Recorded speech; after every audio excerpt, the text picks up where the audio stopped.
Hey, it is time for Kids Corner. Woohoo! So, I have a bit of a story for you, and if you'll follow along and take a little adventure with me, I hope it'll be worth your while. So, today we're reflecting on a bit of a dark time for many followers of Christ. And it's the time when Jesus was in the tomb. And we call it Dark Sabbath at Hollywood. But you see, there was a special thing that he did the night before. And I want to reflect on that just a little bit. You see, we're going to go back in time. And you see, there was a group of people that Jesus was a part of. And, I mean, years later. But they were called the Israelites. And I'm sure you've heard of them. And the Israelites, before they left Egypt, before they left their slavery, they actually had this tradition that they created in that moment. And God said, "This will be forever the promise that I have with you, and that you will continue to keep this tradition for generations to generations to generations." Now, this tradition is called Passover. Now, I know you're wondering, well, I've heard of it, I've talked about it, and we participate in it, but I never understood it. And see, the thing is that with God and His people, He said that enough is enough. You've been in slavery for a bit of time, and for a bit of time, I mean 400 years or so. And He said, "This is my covenant to you, that you will be my people." And they started this tradition to break bread and to drink wine or juice, grape juice, and they kept this tradition going. And this was a reminder of their second chance, the chance to have at life again. Not in slavery, not to bondage, not to anybody else, but to the God that they serve. Will you take a walk with me?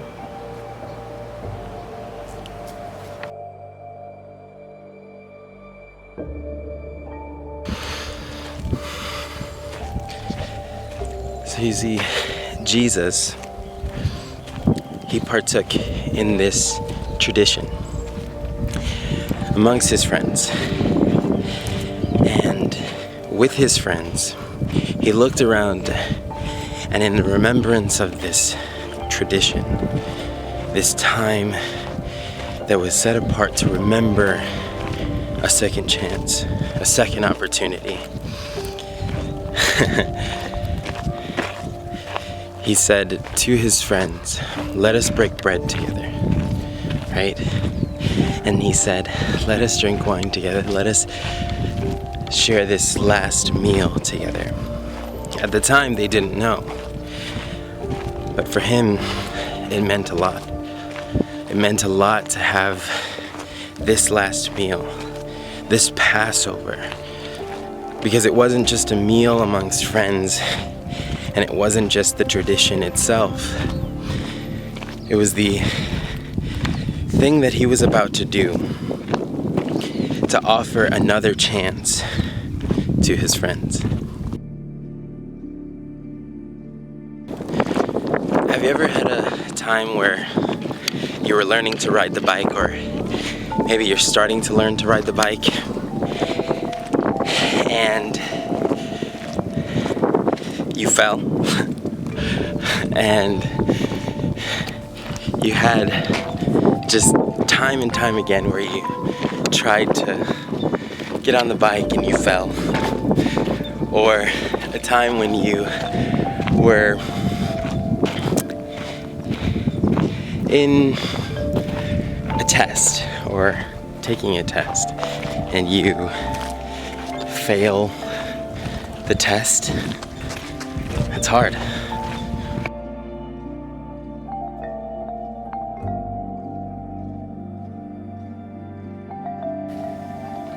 Now imagine a tomb, and instead of a fence, a big boulder.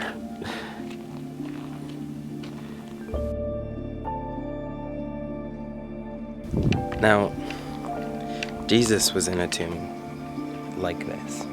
I mean, if you can imagine it. And it was dark, it was cold, it was lonely. But the thing he was thinking about, potentially, was that this was for his friends. This was for you.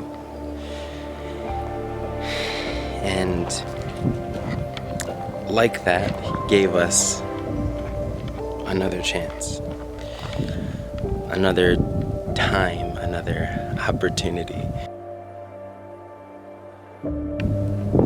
Now, have you ever had a chance to do something again? Like get on the bike and try again and actually succeed, or a test that your teacher gave you a second chance to do. You know, and that's what Jesus is doing. He's giving us another opportunity at life.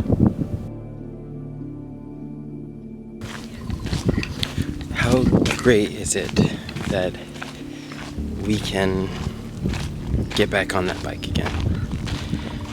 And how great is it is that sometimes the teacher will give you another try at the test that you failed. It's interesting.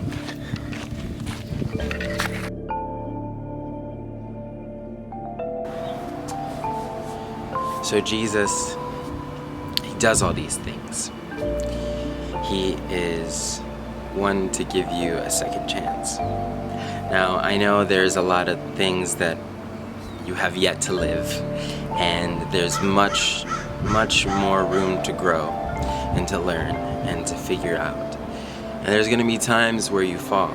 There's going to be times where it gets difficult and it doesn't get easy to get back up again. It doesn't get easy to take that test again. It doesn't get easy to get back on that bike again. You see, Jesus, he gives us that second opportunity to try again. And he does that with life. Try again. And so when Jesus extends his hand to you and he says, try again, will you grab it?